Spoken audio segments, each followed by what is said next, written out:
Brave there worked hard. I presume therefore you take your work seriously. But does that mean that like in the studio and etc. when you get your stuff together, would you go as far as say you're a perfectionist? Yeah, I would say I'm a perfectionist. I'm probably a workaholic too. I like to make sure that things are right with myself and D12. It's like I hear things that I hear things sometimes. I find myself hearing shit sometimes that Dre don't even hear. Do you know what I mean? It's like when we get in the studio, like I learned so much from Dre, like, and from being around him so much that now I learned break beats, what different break beats sound like. I'm in the studio one day and I was like, my DJ Head played a beat, break beat, and I was like, yo, that's a substitution beat, ain't it? And he turned around and looked at me, laughed, and said, you're becoming a producer. And now I'm starting to like listen for I'm picky about a hi-hat, a snare. Like most people don't even care about that. But I when I first got down with Dre, I watched him do that. Now I don't like that hi-hat. And I didn't know, I'm like, what the fuck is a hi-hat? I mean, I knew what a hi-hat was, but what is it supposed to, what's the difference? A hi-hat is a hi-hat. Now I know that it's not. So from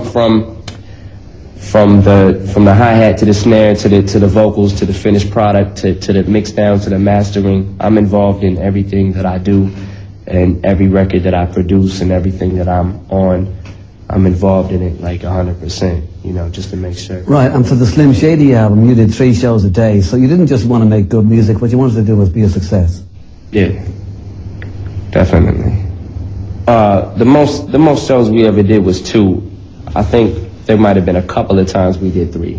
Yeah, we've done like 3 shows in one day. I remember, barely. But, okay, but like when people say that, like you, for instance, like you know, you challenge notions of respectability and responsibility in mainstream entertainment and that, does that mean anything to you, or do you care? You're just doing what you do. Like breaking down barriers to a point. I just do what I do. I don't believe as far as like you have your boy bands and your Britney Spears and your NSYNCs that want to be role models to kids and things like that, which is cool, or whatever, but, you know, that's their business, but that's not real, and that's not how the world is. I would rather get in front of a camera and not change anything, you know what I mean? Yeah. From that room that I walked into this room, not change the way I act, the way I talk, or anything. I'd rather just be myself no matter where I'm at, you know what I mean? No matter who's listening or who's watching or whatever.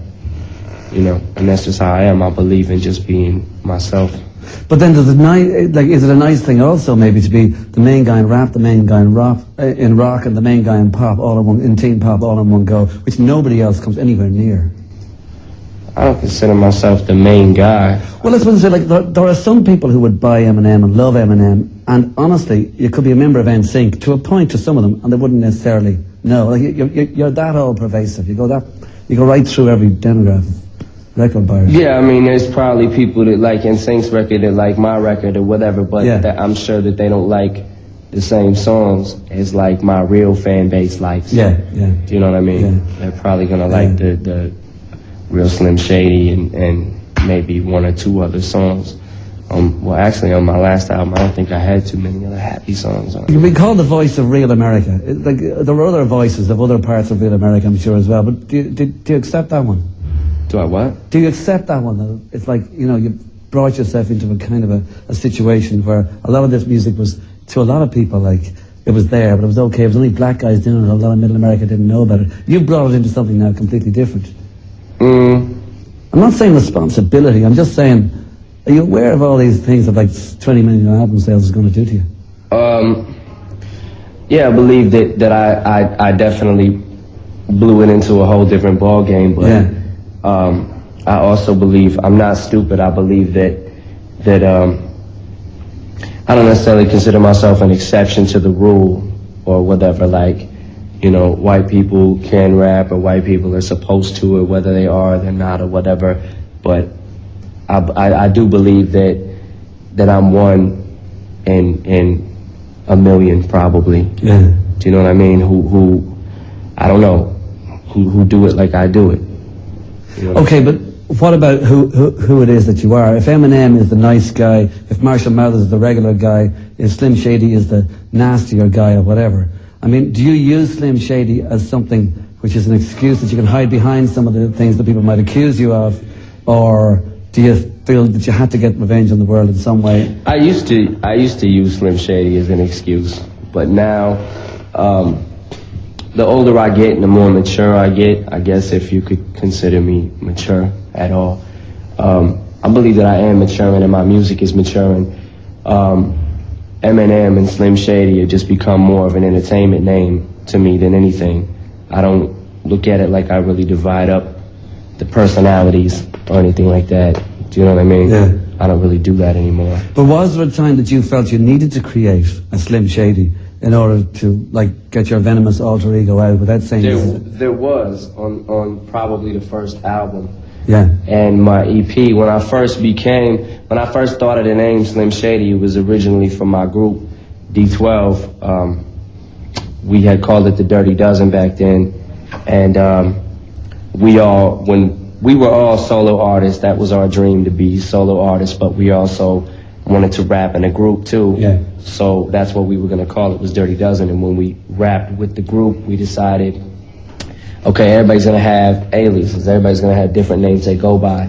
Like Proof is going to be Dirty Harry, and Tanan is going to be the con artist, and Eminem is going to be Slim Shady. That was my name, my alias for that group.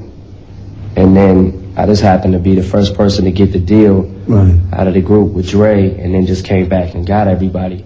And Slim Shady was like such a, like, it was fun to kind of build this character up, this whole persona or whatever, and just do and say whatever I wanted to do and say at first, and then it became just like something inside of me that was like, yo, this is like me all the time. This isn't just, do you know what I mean? Yeah, this sure. isn't an excuse or something. Yeah. This is just me. But like an awful lot was written about Eminem, not just in the music comics, but in the daily newspapers and the news pages, etc. Do you think people take it too seriously?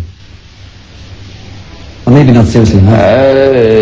I think some people take it too seriously. It's just music, man. It's just entertainment. But, you know, there's people that take it too seriously and just don't get it, and it's funny to me, because all I can do is sit back and laugh at them. Like, you just don't get it. Yeah. It's like, it's kind of like a joke. If say you didn't get it, and I walked in this room and I was joking with one of my friends, and we had a private joke between the two of us, only we knew what we were talking about. Sure. And we started laughing, you didn't get it. That's kind of how I look at people that don't understand where I'm coming from. It's just like, okay, you don't get it. You ain't in on the joke. Not to say that my shit is a joke, but I'm just using that as a metaphor. Do you find that loads of those people will be the people who would like to really see you in jail because they've had enough of this guy? Or I'd like to see you put away, I'd like to see you fall, I'd like to see you make a mistake. Oh yeah, there's probably tons of people that want to see me fall, want to see me go to jail or whatever. My mother probably wants to see me fall, you know, but I mean, I'm at the point now where it's like, how can I worry about any of these people and what they think? Yeah. You know, I never cared before. Why would I start caring, especially since there's more people that have opinions of me now than I ever could have even imagined. Yeah. And, you know, sometimes it's a lot to take in, it's a lot to deal with, so I just don't. Well, one of the main things you'd be annoyed about your mother was the fact that you didn't have the money at the time that she sued you for so much money. So that was really unfair, it was stupid or whatever. Yeah, that was fucked up because I was living off my touring money. I was touring and making money that way. I hadn't even got my first royalty check, and she saw me on TV and thought I must have millions of dollars. What was the difficult thing? Was it being on tour all that time while all this was going on, that you couldn't handle it on a 24-hour day-to-day basis, you know? That you were away all the time? The most difficult thing about, and I'm sure I can speak for just about any artist who blows up like almost overnight, I'm sure I can speak for Kid Rock, from Britney Spears to NSYNC to everybody, no matter what type of music that you do. The hardest part is in the beginning. It's when your music starts taking off and your career starts going full-fledged, you don't know what's happening. It's happening so fast that people are grabbing you here and there, and they're telling you You know what I mean? They're pulling you here. You got this interview to do. You got this interview. You got to do this press. You got to do this photo shoot. You got to do this show. You got to do all this shit. Da da da da da. And it's really easy. It's so easy to get caught up in this game and become addicted to drugs, become an alcoholic, make your life go completely out of control. You know what I mean? Yeah. Because shit happens so fast. You're seeing so many different people around you, so many different faces. Everybody's got a new face. Sure. Yeah. And there's so many people around you, you don't know what the fuck is going on. And that's for anybody who gets in this game, this entertainment business, what I mean by game, and just and blows up and becomes a success in it. The hardest part is the first year, at least. So for that first year, I mean, speaking for myself, I didn't know what the fuck was going on. It just seemed like a blur to me. When I look back on it, I'm just like, you know, like, wow, that's some crazy shit. There's shit that I see now that, you know, myself on TV a year ago, year and a half ago, that I'm like, I don't even remember doing that interview. If you can get through the beginning stages, man, you're cool. Yeah. You'll be all right. But wouldn't it be a help if it hadn't been so incredibly overnight, which it was with you? I mean, that you could ease into it. Maybe by album number 5 it became overnight. Right. Then that might have been a little bit easier. You can't have everything, so don't do that. But you can't. So the best thing to do is just grab your bottle of Bacardi and just swig it and just take the world on, I guess. You know? I mean, like, in one way you were just a normal guy for 24 years. So the last 4 years, though, this is good, though. It has been good. Yeah. Yeah, it's been good. It's been, I mean, I can't complain. Yeah. I'm where I'm at. I guess I'm doing what I always dreamed of. Yeah. You know what I mean? I can't complain too much. I've got some things that I wish I could have done over or did better, you know, like I said, personally or whatever, but you know, other than that, I can't complain, man. I'm living what I always dreamed about. I'm actually living more than what I actually ever could have dreamed. But which scares you most about the future? Is it the threat of jail, or is it the threat of not seeing Haley, which is your kid, because of maybe going to jail? Yeah, that would be the most, that would be the hardest thing. It's not to go into jail. It would be not being able to see. So is it important to you that you make sure that you never in your life cut her out like your dad cut you out? Did you learn big time from that? There's one lesson to learn. Oh yeah, definitely. That's why so many things have happened between Kim and I, and we always seem to try to get it back together.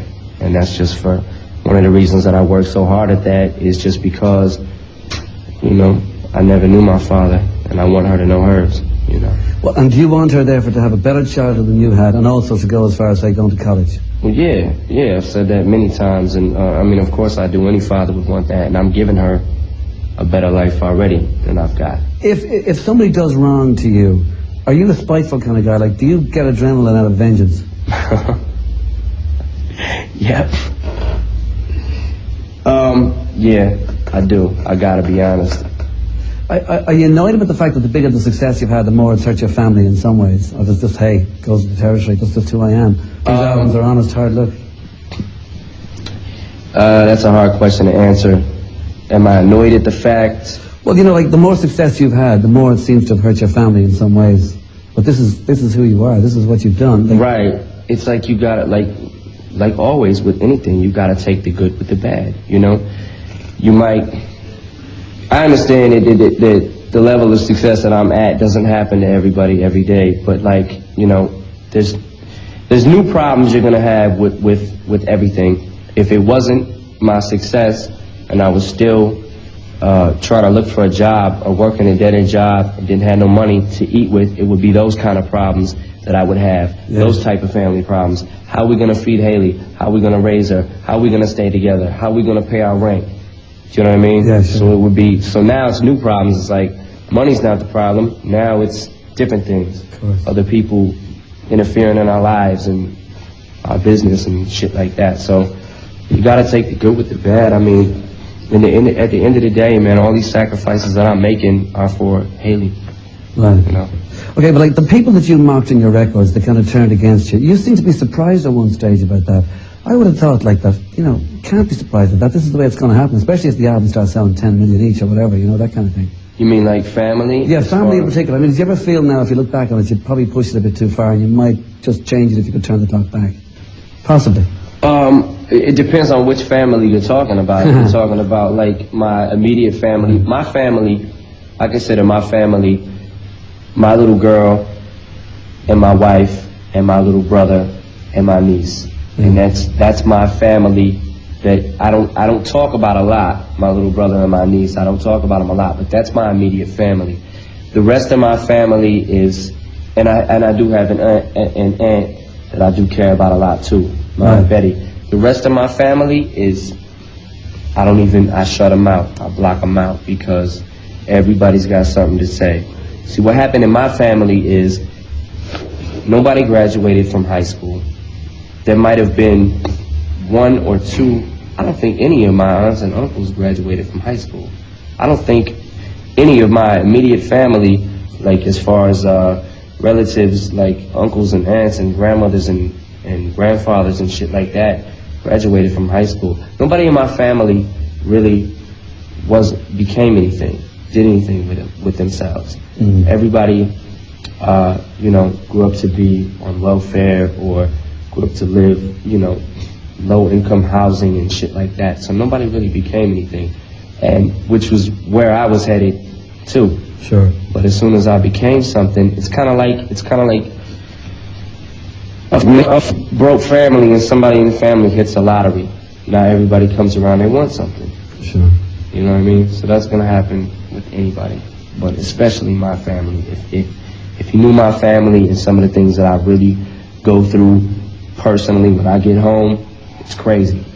If your life has been bullying, and like I know you were in a coma for about 9 days at one stage when you were about 10 years of age or whatever, and brawls and suicide and murder and homophobia and misogyny, all this, hey, deal with it. This is what I am. This is what I lived with. This is what my albums are. Is that the way you see it? Like, don't get so hung up on the whole thing. I'm just like, if you don't like what I do, don't look at me. If you don't like my records, don't buy them. That's it. Yeah. Change your channel. Okay. Change the radio station. But like the thing about the whole the homophobia is one that's mentioned a lot. So do you find that, like, for instance, that first of all, people don't understand the usage that you might have and the people that you know might have of the word faggot, and it's not nearly as put down as some people think it is? I've explained that word so many times. I've explained what I've meant by that word so many times that it got to a point where that's why I made the song Criminal and said what I said in it. Yeah. It's because gay people were pissing me off. They were really pissing me off because they were looking at it like I was just going straight for their throat when I wasn't, because I kept finding myself defending myself in interviews like, homophobic, what are they talking about? I don't care about gay people. Whatever, that's their business. But people kept saying it and egging me on. You egg me on, I'm gonna say it.